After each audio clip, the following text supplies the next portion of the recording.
Brasil e Haiti. A história dos 13 anos que ligaram os dois países. Na Copa de 2026, o Brasil e o Haiti se enfrentam em campo. Mas existe uma pergunta que pouca gente faz.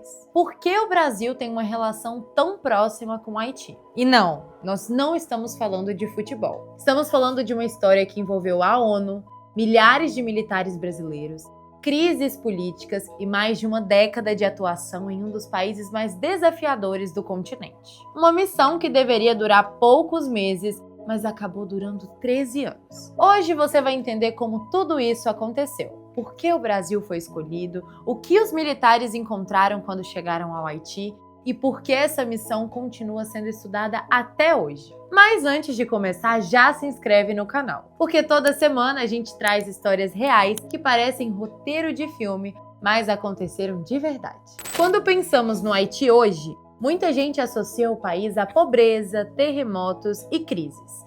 Mas a história do Haiti é muito maior do que isso. Em 1804, o Haiti se tornou a primeira república negra independente do mundo. Isso foi algo revolucionário. Enquanto diversos países ainda mantinham sistemas escravistas, os haitianos conquistaram sua liberdade após uma revolta liderada por pessoas que haviam sido escravizadas. Foi um acontecimento histórico. Mas essa conquista também trouxe consequências. Durante décadas, o país enfrentou isolamento econômico e dificuldades para se desenvolver. Governos foram derrubados, crises políticas se repetiram, golpes de Estado aconteceram e a instabilidade se tornou uma característica frequente da história haitiana. No começo dos anos 2000, a situação já era extremamente delicada. O presidente Jean Bertrand enfrentava forte oposição política. Manifestações tomavam as ruas, grupos armados ganhavam força e a violência aumentava em várias regiões.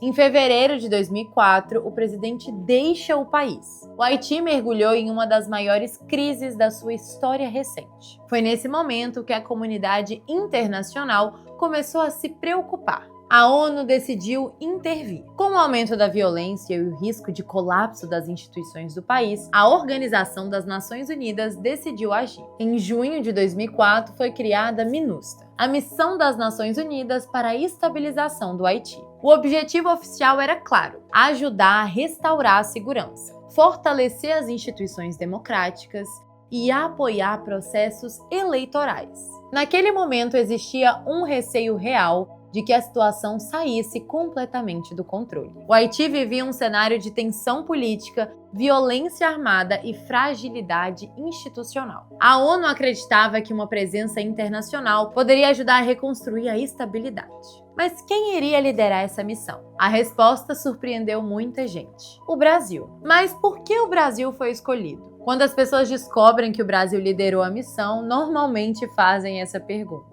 A resposta passa pela posição que o país ocupava no cenário internacional naquela época. Nos anos 2000, o Brasil vivia um período de crescimento econômico e buscava ampliar sua influência diplomática. O país participava ativamente de negociações internacionais e queria demonstrar capacidade de liderança em operações multilaterais. Assumir o comando militar da MINUSTAH era uma oportunidade perfeita. E foi exatamente isso que aconteceu. O comando militar da operação ficou sob liderança brasileira. Ao longo dos anos, milhares de militares do Brasil participaram da missão. Mas quando chegaram ao Haiti, encontraram uma realidade muito mais difícil do que imaginavam. Imagina chegar a um país onde bairros inteiros são controlados por grupos armados, onde a polícia possui poucos recursos, onde a população convive diariamente com insegurança. Essa é a parte da realidade encontrada pelos militares internacionais. Algumas regiões eram consideradas extremamente perigosas, entre elas áreas mais conhecidas da capital Porto Príncipe.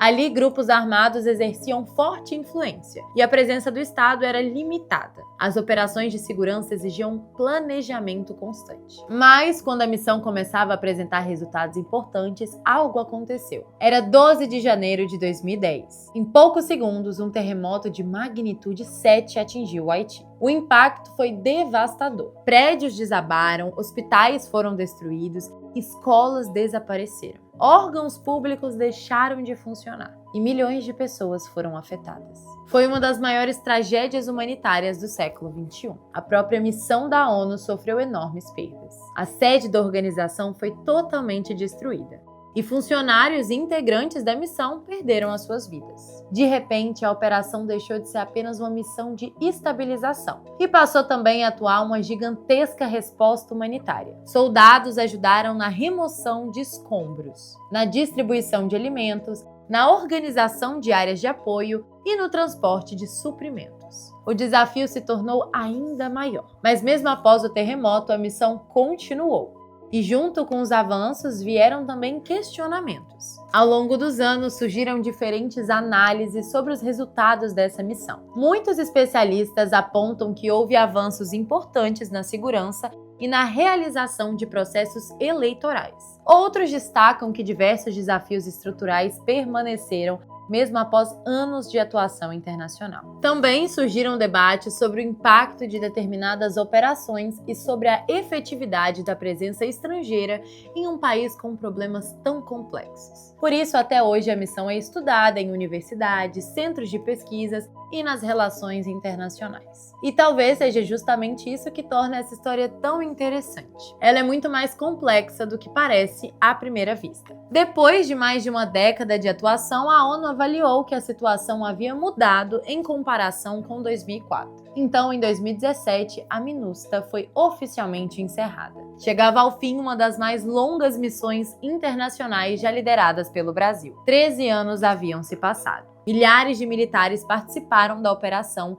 e diversas eleições foram realizadas durante esse período. Instituições foram apoiadas, projetos foram desenvolvidos, mas muitos desafios continuavam presentes. O Haiti ainda enfrenta dificuldades econômicas e políticas, e a reconstrução do país permanecia com um processo de longo prazo. Hoje, quando o Brasil e o Haiti entram em campo para uma partida de futebol, poucas pessoas imaginam que existe uma história tão profunda conectando os dois países. Uma história que começou com uma crise política, passou por operações internacionais, sobreviveu a um dos terremotos mais devastadores da história recente e durou muito mais do que qualquer pessoa imaginava. E aí, me conta aqui embaixo se você já conhecia essa história.